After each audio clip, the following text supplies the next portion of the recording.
Om is here के channel में आपका स्वागत है। चलिए शुरू करते हैं एक और नई स्टोरी से। एक 20 साल का लड़का जिसका नाम शिवम है, जो अलग-अलग जगह जाकर उन जगहों की वीडियो शूट करके इंटरनेट पर अपलोड करता था और पैसे कमाता था। उसके पेरेंट्स उसकी इन हरकतों से काफ़ी परेशान थे। उन्हें लगता था कि पढ़ाई-लिखाई छोड़कर उनका बेटा कहीं किसी गलत चीज़ पर ध्यान तो नहीं दे रहा। लेकिन सिर्फ़ शिवम को ही पता था कि दुनिया से अलग हट के कुछ अच्छा कर रहा था। उसे अलग-अलग जगह जाकर एक्सप्लोर करना बहुत ही ज़्यादा पसंद था। उनकी वीडियोज़ बनाने में उसे बहुत मज़ा आया करता था। एक बार वह अपने वीडियो शूट करने के लिए अपने दोस्त गोविंद के साथ शहर के आउट स्पॉट में गया था। लौटते-लौटते काफ़ी रात हो गई थी। वह बाइक पर था और पुरानी बिल्डिंग के सामने से गुज़र रहा था। तभी उन्हें एक बिल्डिंग से किसी औरत की चीखने की आवाज़ आई। उसे उन्हें लगा कि शायद वह औरत किसी मुश्किल में है, इसलिए वह दोनों उस बिल्डिंग में उसकी मदद करने के लिए चले गए।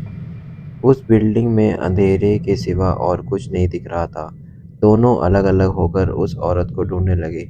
शिवम बिल्डिंग के एक तरफ गया और गोविंद दूसरी तरफ। उस बिल्डिंग में घूमते-घूमते शिवम को अचानक किसी के पायल की आवाज़ सुनाई दी और उसे ऐसा लगा कि जैसे उसके पीछे कोई गुज़र के गया हो। तभी उसे एक औरत के रोने की आवाज़ आने लगी। शिवम तुरंत उस आवाज़ की तरफ गया और उसने देखा कि एक बूढ़ी औरत कोने में बैठी सर झुकाए रो रही है। शिवम ने उससे पूछा, क्या हुआ माँ? वह औरत कुछ नहीं बोली। शिवम ने फिर से पूछा, क्या हुआ माँ? ऐसे क्यों बैठी हो? उस औरत ने रोते-रोते कहा, मैं बहुत भूखी हूँ। मैंने सालों से कुछ नहीं खाया। शिवम ने अपने बैग से एक बिस्किट का पैकेट निकाला। जैसे ही वह बूढ़ी अम्मा को बिस्किट देने के लिए आगे बढ़ा, वैसे ही उस औरत ने शिवम का हाथ पकड़ लिया। जब वह बुढ़िया ने शिवम को देखा, तो वह बुढ़िया का चेहरा बहुत डरावना था। उसे देखकर शिवम चिल्ला उठा और डर के पीछे गिर गया। वह जल्दी से भागते हुए नीचे गया, जहाँ उसका दोस्त गोविंद मिला। वह गोविंद को ये किस्सा बता ही रहा था कि उसके फ़ोन बजने लगा। उसने देखा तो फ़ोन पर गोविंद कॉलिंग लिखा हुआ था। उसे कुछ समझ नहीं आया। उसे कॉल उठाया और उसे गोविंद की आवाज़ आई। गोविंद बोला, भाई तू कहाँ है? कि इस बिल्डिंग कुछ अजीब है। ये मुझे अलग-अलग किस्म के लोग दिख रहे हैं। मैं बिल्डिंग के नीचे आ गया हूँ। तू भी जल्दी आ जा। जब शिवम ने ये सुना तो शिवम सुन्न पड़ गया। उसे समझ नहीं आया कि अगर फ़ोन में गोविंद की आवाज़ थी और उसी का फ़ोन आया था, तो उसके बगल में जो गोविंद खड़ा है, वह कौन है? शिवम ने अपने मोबाइल के कैमरे से देखा तो जहाँ गोविंद खड़ा था, वह कैमरे में कोई नहीं दिख रहा था।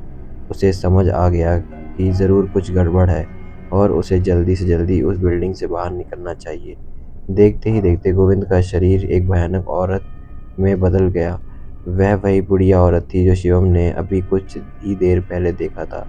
उस औरत को देखकर शिवम बहुत तेज़ी से सीढ़ियों की तरफ भागा।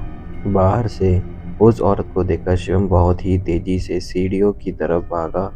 बाहर उसे गोविंद मिला और वह दोनों जल्दी से बाइक पर बैठकर घर को निकल लिए। उस रात दोनों बाल-बाल बचे और दोनों ने भगवान का लाख-लाख शुक्र किया। स्टोरी में इतना ही। मिलते हैं नेक्स्ट स्टोरी में एंड लाइक एंड सब्सक्राइब करना ना भूलें। टेक